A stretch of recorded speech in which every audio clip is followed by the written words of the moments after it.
What's up, everybody? It's the Tony Cotillo Show here live. Make sure you like and subscribe. As always, a very interesting topic. Like, honestly, like we should be talking about a parade in Philadelphia. And again, this is the Tony Cotillo Show, not just Philly, but tonight it is about Philly because another player on the Sixers comes out and wants to point fingers about his lackadaisical effort, man. I am so sick of Paul George already. I really am. Now, again, if you're just tuning in right now, make sure you like and subscribe to the channel. On YouTube, obviously. If you're on another YouTube channel, make sure you hop over to Tony Cotillo Show YouTube and make sure you like and subscribe. We're building something nice. We're flowing along, getting topics, different segments. And tonight, it's Paul George pointing a finger at Joel Embiid following another bad game. 2 points loss against the Nets, man. Come on, man. Like, I cannot take this anymore. And again, this comes specifically on the heels of me going to a live game yesterday. I've never, I've always had season tickets. I've always had partial plans, and I haven't had it for a couple years. And on a whim, I get some tickets because there's like super cheap right now. Because it feels like the process error all over again in Philadelphia. So I get the tickets and I go, and the product that I watch on the court, I honestly, it is so bad right now. Like there is no cohesion within this team. Missed assignments, turnovers, sloppy play, and quite honestly, it seems like a slower game when Joel Embiid is in. But the crazy thing is, we spent all this money. Daryl Morey spends all this money in the offseason, for the Sixers to bring in Paul George in here to basically re-enhance the entire bench because he says, you know what, we need a third guy. We need a third guy, right? So you extend Maxey, which is your second guy. You bring Paul George in, which is supposed to be your third guy, who's supposed to pick up the slack, right? Who's supposed to pick up the slack for an aging and injury-riddled Joel Embiid. And guess what? It's not happening. It's not happening. And not only is it not happening, now Paul George, wants to come out and point the finger at Joel Embiid and say, man, the quote was, I never realized how tough it is. I underestimated how tough it is to play with Joel Embiid, but I'm willing to learn. Are you serious? Like you're really serious. I mean, honestly, you knew about this coming in. You understood it all. And Adam, I agree, man. Adam says I'm riding high on the Eagles. Makes it easy. You know what? You're right. I'm riding high on the Eagles as well, Adam. I'm riding high on everything because I'm talking. I wanted to come on here and talk about Kevin Durant getting 30,000 points and being an underrated player. Above, under the microscope of us all. And then I go on Twitter to start getting my stuff together, and next thing you know, I see Keith Pompey's article come out about Paul George. And it makes me nuts. It makes me absolutely nuts. I don't know where we go right now. That's my biggest problem. I don't know where we go right now. And I say we because I am a Philadelphia guy. Even though I talk about several different topics, I'm a Philadelphia guy. And Adam says trade everyone and build around Tyrese Maxey. You know what? If it was only that easy, Adam, if it was only that easy, unfortunately, you're dealing with an overpriced Joel Embiid right now, who is damaged goods in everybody's eyes, and Paul George, who, guess what, you gave him the max that only you could give him, and now we don't know if anybody else. I mean, listen, they even dwindled him a little bit during the trade deadline, right? I mean, think about that. They just signed a guy, and they still tinkered with it during the trade deadline. I don't understand, right? I don't understand. I thought we were getting a much better player.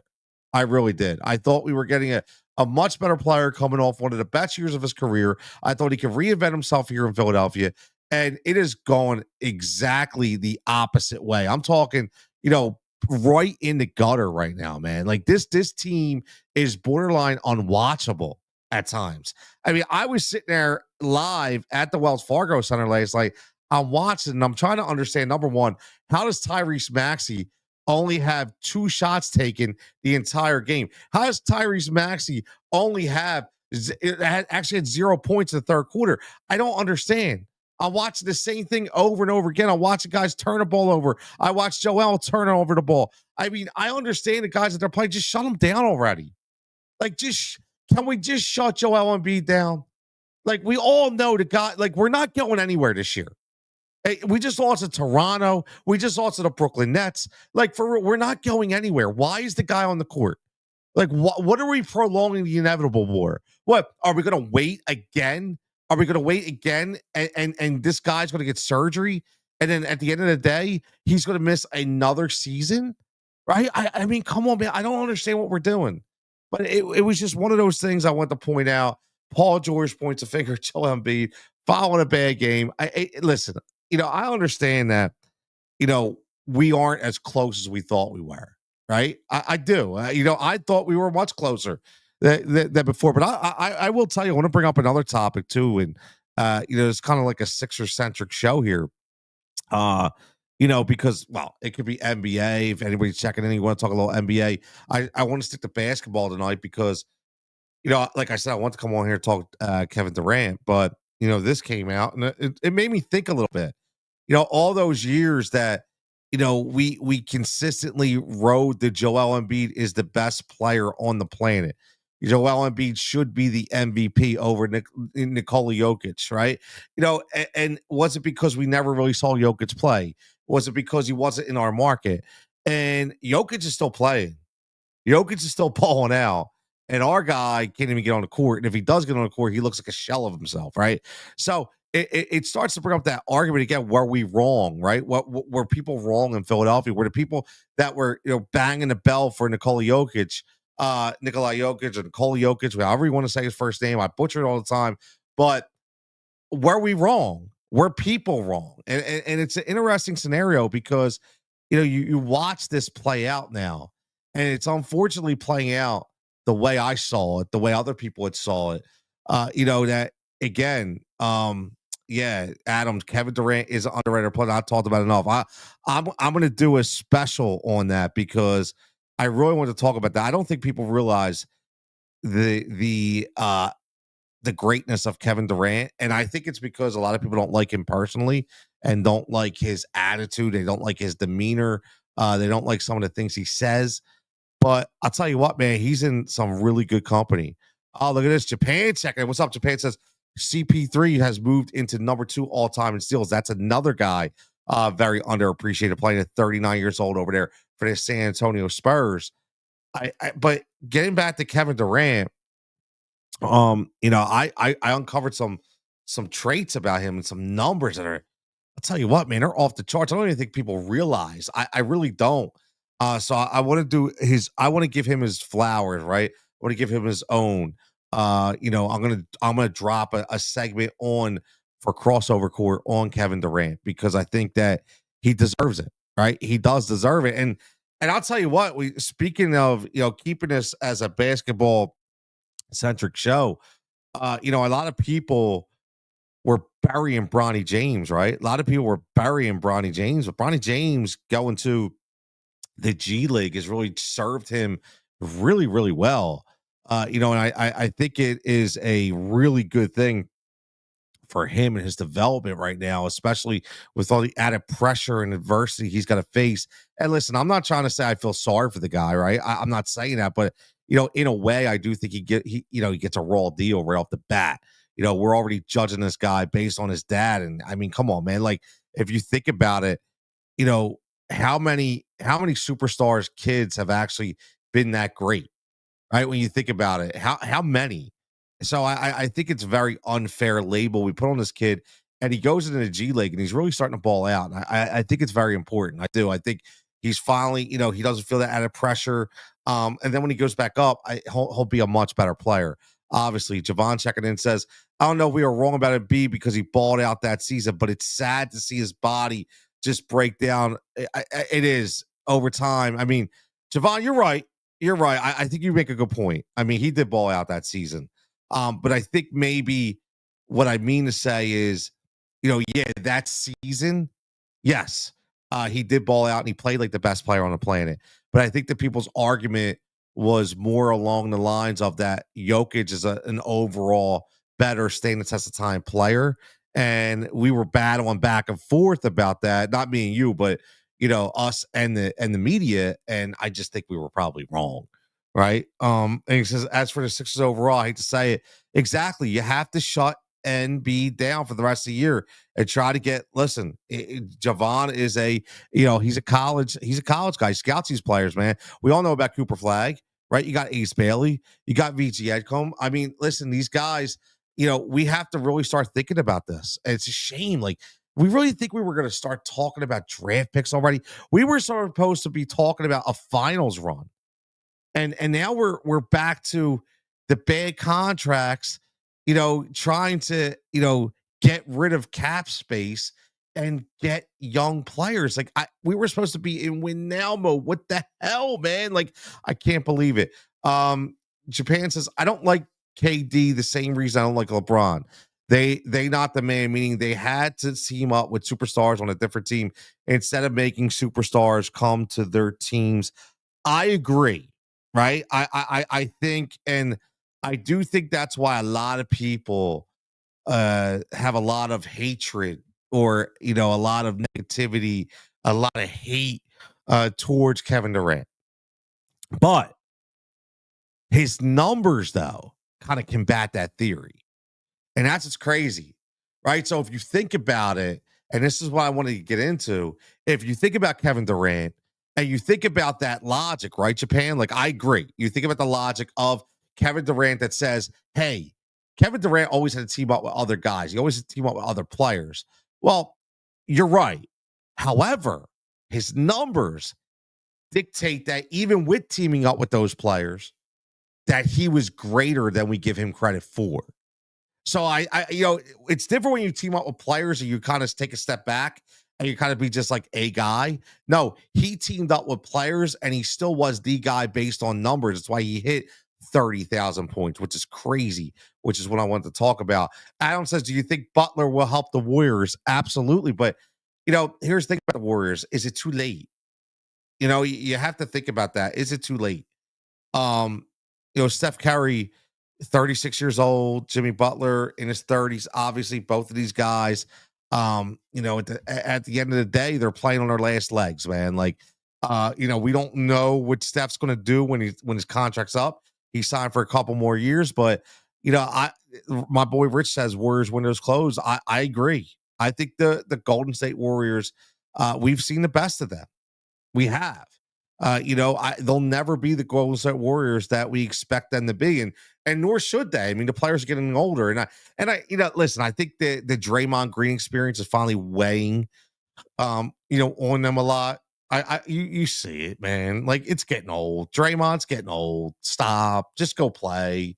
Like, seriously. Like, the constant chatter and the constant distraction from the actual game at hand is getting old, especially when you're not in that upper echelon of elite teams anymore, to where you're always winning. When you start facing adversity and you start getting older and your window is starting to close, and then you still have all those theatrics going on, at the end of the day, man, it gets old, man. It does. It gets old.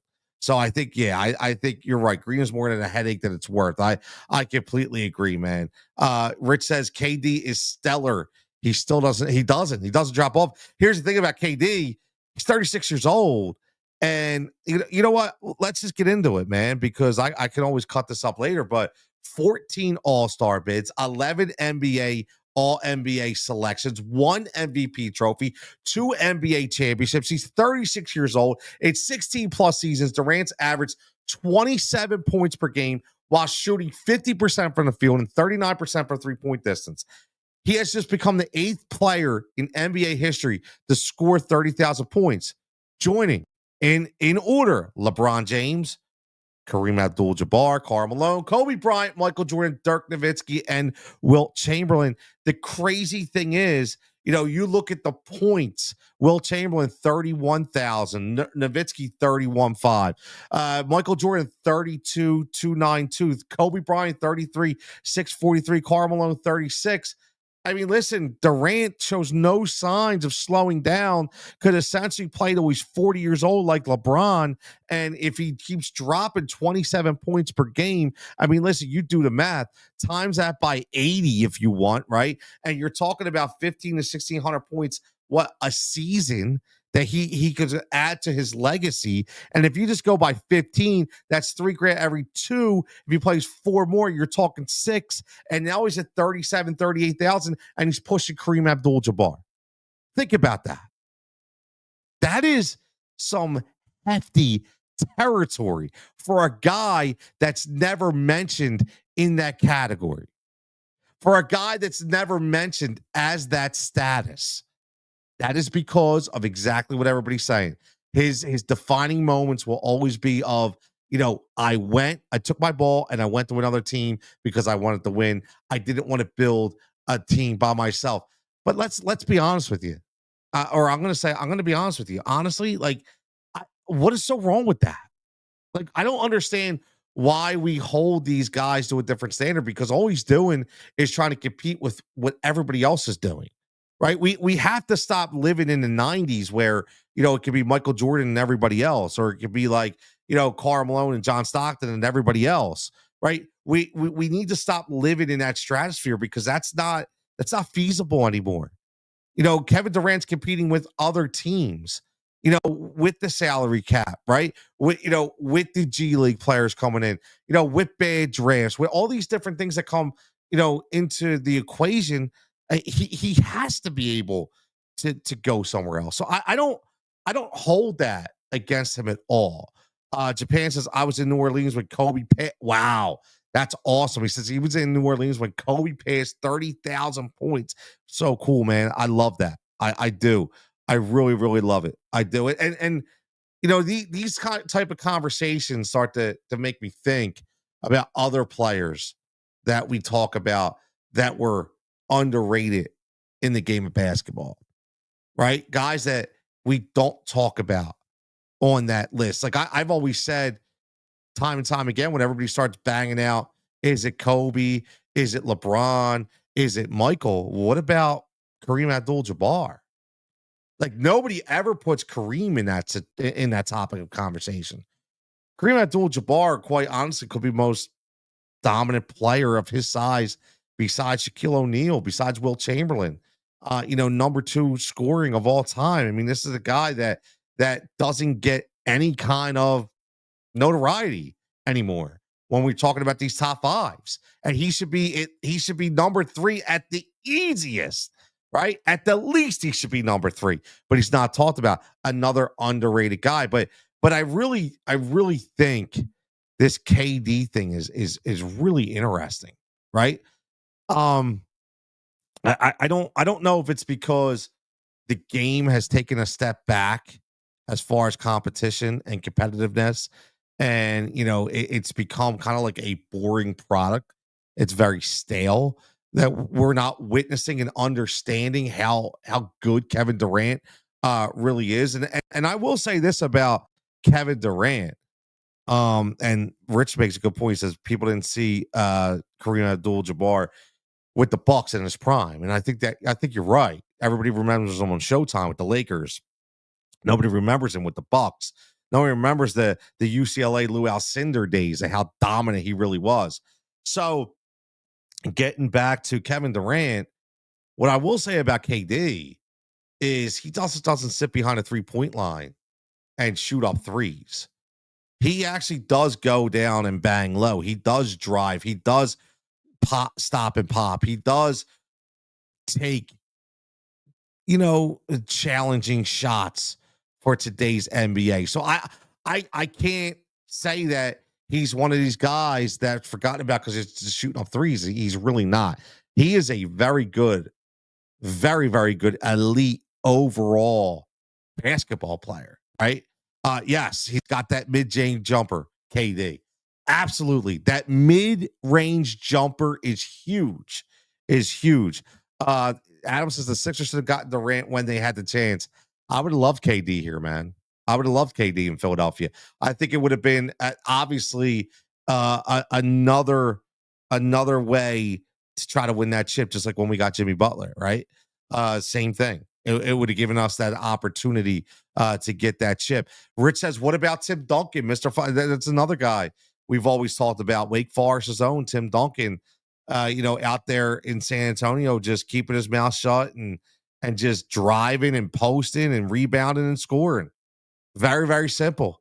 Another guy we don't talk about enough. Doesn't get the notoriety, right? There's a lot of those guys, but KD 30,000 points, having a chance to finish second all time will essentially move past. Listen, barring any kind of major injury, right? Barring any kind of major injury, you're talking to KD will definitely surpass Nowitzki, Wilt, and possibly Jordan, right? And for all intents and purposes, Kobe Bryant. Right. So we could be talking about KD as being the fourth top scorer in NBA history. And we're not even talking about him on Mount Rushmore list. We're not even talking about him on our top 5 list. We're not even talking about him. Nobody's even talking about him. Nobody. National pundits aren't even talking about him. Like, it's crazy to me. I mean, you heard it. 14 All-Stars, 11 All-NBA, MVP, 2 NBA championships, man. And he's 36 and doesn't show any signs of slowing down, man. He could be chasing LeBron for playing for the best of 40 one day, man. It's crazy. So I just think that we need to, when these things come up, it's like we need to step back and really dive into some of these players because they're not going to be around forever. And what we're witnessing is pure greatness, man. Pure greatness. Rich says, such an accomplishment, the KD being fourth top scorer when he came out. They said too skinny won't let. They did. They said too skinny won't last in the NBA. They did. And I'll be honest with you, it's almost like Wemby, right? You look at you look at the build and the profile, you're like, this dude's never gonna last, right? And I wasn't on the KD wagon. I wasn't, but I had some guys that really know ball. And they kept telling me, man, they were like, yo, don't sleep on Kevin Durant, dude. Like Kevin Durant's the truth. That the boy can play. The boy, and it was all about that. It was all about that mid-range, Rich. It was all about and something that you really, really need. And something that's kind of going away because of so many 3-point shots, right? So many times that these guys are throwing up 3-pointers. But yeah, I'm going to watch a little more KD. I'll be honest with you because, when I see these things, I kind of hit myself in the face and say, you know what? I need to watch a little more, man. I need to watch before, I lose another great off the court and I have to replace it with somebody that's not as great. You know what I mean? But yeah, man, listen, it was a great night. I went to, throw this out there. I went and I checked the basketball talk tonight is, there's if you're not from Philadelphia, there's a really, really good writer named Mike Silsky, does a lot of good stuff out here for many different sports publications. He's on the radio on I think WIP on Saturdays with Rob Ellis. Went and I got this book tonight, Magic in the Air, right? Magic in the Air. It's the myth, the mystery, and the soul of the slam dunk, right? Very, very, very interesting book. So I went to the talk tonight, and I will tell you this, man. Like to hear some of the stories that he was talking about, and some of the players that and former players and coaches that he interviewed when he's basically talking about where did the dunk derive from, and the underrated thing comes about Dr. J, right? Julius Irving. Do we give Julius Irving enough flowers? As because he's another guy. I mean, you see him on the cover right there. He's another guy who doesn't get the notoriety. He's another guy that, is it because, Mike made a good point about because we never really transferred his Nets time over to his Sixers time, in our head and say, wow, this dude could really ball. Right. We were at he already had the bad knees. He he already had so many injuries that were lingering when he came over. So we don't really think of him in that light, in that frame of mind, but we should, right? We should. But yeah, you're right, Rich. Mike Silsky's a great writer. He really is, man. Like honestly, and I don't want to, I had a little off, off the rails discussion with him, and off the record, I should say. And he's a really good dude. And all I could tell you is he has the same sentiments that we all do in Philadelphia when it comes to Philly radio. That's all I'm going to tell you. I'm going to leave it at that. Okay, I'm going to leave it at that. Dr. J was the first prime dunker. ABA stats, NBA stats for Doc would have been to the great exactly right if they would have add the ABA over, right, and that's what people forget, right? You don't get that side of Julius Irving. You don't get the side of Dr. J. You really don't. And it's a really good topic of conversation because I think that there's a lot that goes in, not just the dunk, but the game of basketball that we never really break down the way we should. Adam says Sonny Hill. Oh, dude, Sonny Hill is the best, dude. I love Sonny Hill on Sunday mornings. I listen. I still go back and again, Blue Coats beat. Shameless plug. Will be starting up season 2 soon. Me, Coach Joe for the Delaware Blue Coats. Our first show for the Blue Coats beat was bringing on Sonny Hill. We had a 1 hour conversation with Sonny Hill. And I'll tell you what, man, the stories that he told, that had to do with the racial wars and the game of basketball in Philadelphia. The dude is a basketball encyclopedia, man. But again, you don't get that anymore, man. Like that's the sad part. You know, um, I somebody asked that they did a little Q&A and I will listen, I'm gonna give it to Silsky because he hit the nail on the head. Somebody asked him, they said their kid was going to school and he was very interested in sports media and getting into it. And he said, could you give him any advice? Like what would you tell him? And you know what Silsky said? He said, pick another field. He said, go study law, right? And it's a shame, but that's the way, this is what social media has done to the journalist game, man. And it's a shame. There's so much trash out there, and a lot of people that just want to be a personality that have zero knowledge, right? Zero knowledge. All they do is they're blowhards. They yell, they scream, they dance, whatever the hell they do, and they get millions and millions of people to follow them. For what reason, I don't know. And I continue to ask this. I see all these people. Oh, I got all these follows. I got all these. And what do they do for you? And, you ever notice? And I'm going to say this is going to hit. It's going to strike a chord with some people. But I get to the point where I just don't care. Right? I'm too old to give a shit about it. But the same people that are up on socials and up on your timeline, that are talking about how they have millions and millions of views of followers and this and that. 2 months down the road, are same people looking for a job. Same people out there going, anybody know who's hiring? Because they've spent their entire life 12 hours a day trying to create content on social media that goes viral, that gives them a zero ROI, zero. And then they're out there looking for a job, right? Now, the people that are doing it and they have a direction, I get it. But the people that just grab a microphone and just want to talk and dance and be theatrical and this and that with no actual concrete knowledge, it's trash, man. And it's ruining it. It's ruining everything, dude.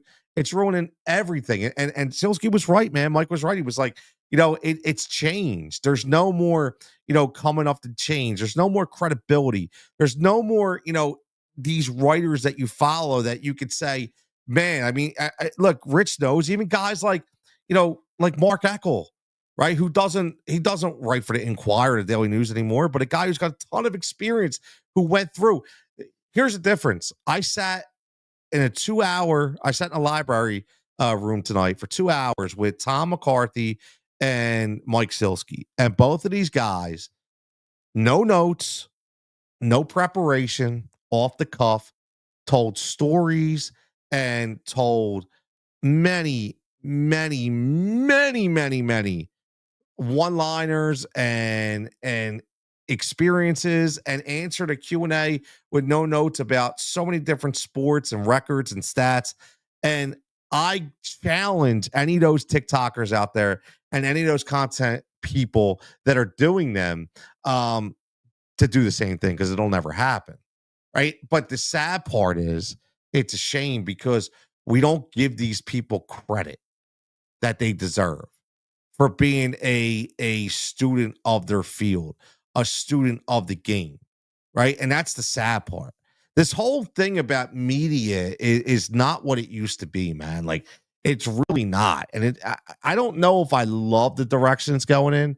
I do love this kind of forum. I think this is great. Being at YouTube, and listen, here goes Javon. Javon's being straight up right here. I've only been out of college for 11 years now, and the field has changed massively from when I started at the Tribune in 2016. It's huge. It's huge. And Javon knows where I'm coming from. He understands. But again, Javon's he went and he was doing things the way that we thought you had to do it.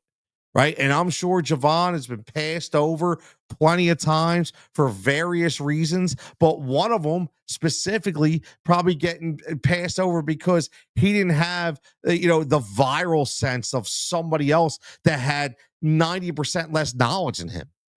Right. Because that's all it's about anymore, to get the following, get the engagement. But I mean, it's funny because I'm really struggling with the whole social media aspect anymore, because I do a lot of work for a lot of different companies, pretty prestigious companies, and I can tell you honestly that they've said to me time and time again that they get zero ROI from social media. No leads, no sales, no nothing.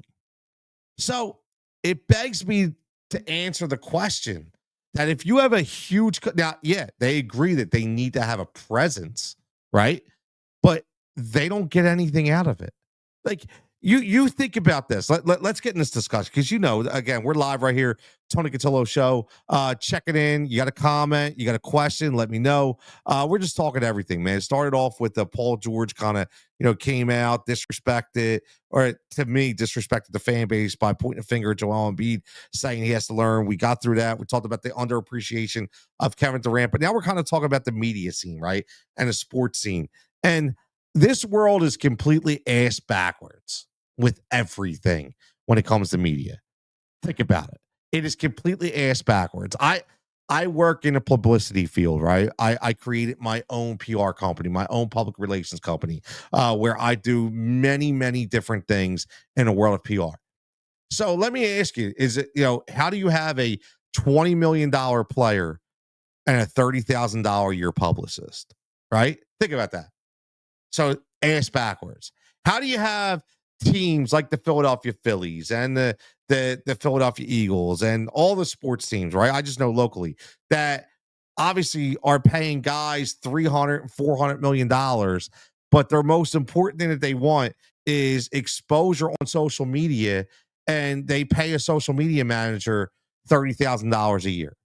How come the DraftKings of the world and the FanDuels of the world? I'll give you a perfect example. And again, she doesn't give two shits about me, but that's fine. And I don't mean that person. I'm just saying she doesn't care. Don't even know who I am, right?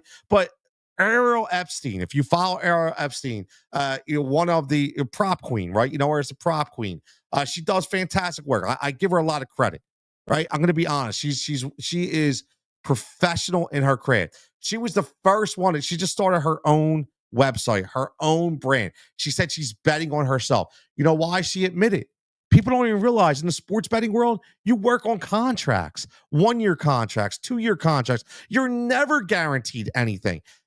I'd like to know how DraftKings can make billions of dollars in revenue, but they don't want to pay anybody to pump their content except for contractual agreements. This world is ass backwards. We're all being suckered into it. We are. We're being suckered into it, meaning people are being suckered into platforms. People are being suckered into to that whole storyline of, just come with me and I'll help you get bigger. You can be a part of my platform. It'll blow you up. Guess what? Let me tell you, I don't give a shit what platform that you go to. If you suck and you can't talk, you're not going to make it. It's very, very simple. So I refuse to lay down to these all these theatrics and this new algorithm per se, and I'm still going to continue to do it my own way. It's fine.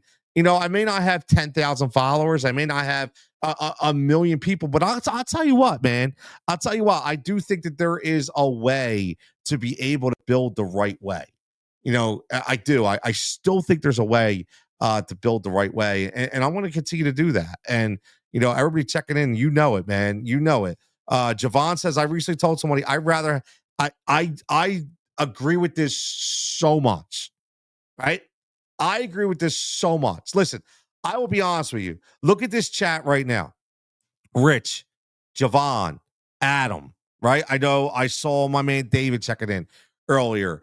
A lot of people to check in on Facebook that, you can't see some of the comments because they're, it doesn't always come through on Facebook. But I have a really good, solid base of supporters and followers, and I call them friends, man, because they're friends of the show, because they get involved. They bring flavor. They bring content. And I'd rather have that than worry about having 10,000 followers. Because guess what? At the end of the day, hit those followers, it's all a game too, right? A lot of those followers are only following you because they want to grab onto what you have. Right? It's such a game. Adam says social media has messed it up with players, radio stations. No matter what happens, good or bad, there's always someone bashing someone and they don't care. You're right. You're right. I mean, look, literally the day after the Super Bowl, you have an afternoon drive show on WIP arguing about, is Jalen Hurts elite? Are you kidding me? Why? Why are we even talking about that? You want to know why? Because it gets people pissed off. It's very simple. And it gets people to call in. It gets people to listen.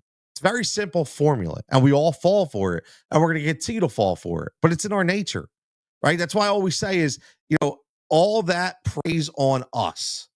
It all preys on us, right? When you think about it, it preys on us as a fan base. It preys on us as an audience. It preys on us as a follower. They know, everybody knows, whether it's Philadelphia, New York, New Jersey, California, Texas, doesn't matter. They all do it. Not just Philadelphia. They all do it. It preys on our loyalty to the team. And it's a shame because we're feeding into the beast without even knowing that we're feeding into it. And it's paying their salary while we're the ones out here trying to nickel and dime what we do, from sponsors to, to contracts and stuff like that. And they're the ones making, 6-7 figures, right? It's ridiculous. It's crazy. Rich says the radio is just nonsense. It's all about hot takes, man. It is. And you know what, Rich? And I know you're real, right? But here's the thing. If I had a dime for everybody who says I don't listen anymore, I'll tell you what, then if that was actually true, the radio wouldn't exist, right? So there's a whole lot of people, right? And think about it. How do they get those listeners in? By creating by creating a personality, right, for them as a caller, because it gets people fired up. Yo, I'm on WIP. For what? You're a caller. All you're doing is helping them pay their salary, right? I understand you want to be heard, but all you're doing is helping them get a paycheck. That's what you're doing. Essentially, that's it. It's crazy. They don't care, right? They literally don't care. That's the crazy part. The old school dudes care. That's why I do listen on Sunday mornings to Sonny Hill. That's why I do listen on Saturdays at 10 o'clock to Rob Ellis and Mike Silsky. I do. I enjoy it, but I listen to a lot of Sirius. I really do. Alan says, thanks, brother. I appreciate it, man. He says, I met Tony a bunch of times at different locations for live shows. He's as real as it gets and honest and straightforward. I am who I am, Adam. You know that. Like, I don't change. There's no reason to change, man. There's no reason to change. I mean, this is what I love to do. I'm going to keep doing it. I'm going to continue to keep doing it.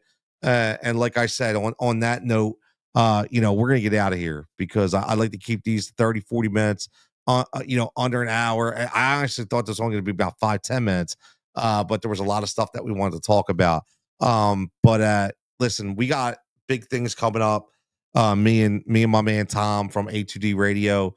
Can't wait for that. Start March 13th. Our first show will drop. You'll find out about that, man. It's going to be fun. It's going to be called Unscripted, I think. Unscripted Radio, possibly. Well, it'll be me and Tom, and we'll be going back and forth. But I'm going to be heavily involved in the A2D Radio brand as well. So, Tony Cotillo show still will be live. It looks like probably on Monday night. But I'm learning that not everybody wants live hour and 2 hour shows, man. Like, it's hard to listen to. So, I do like these platforms, and I'll continue to do these.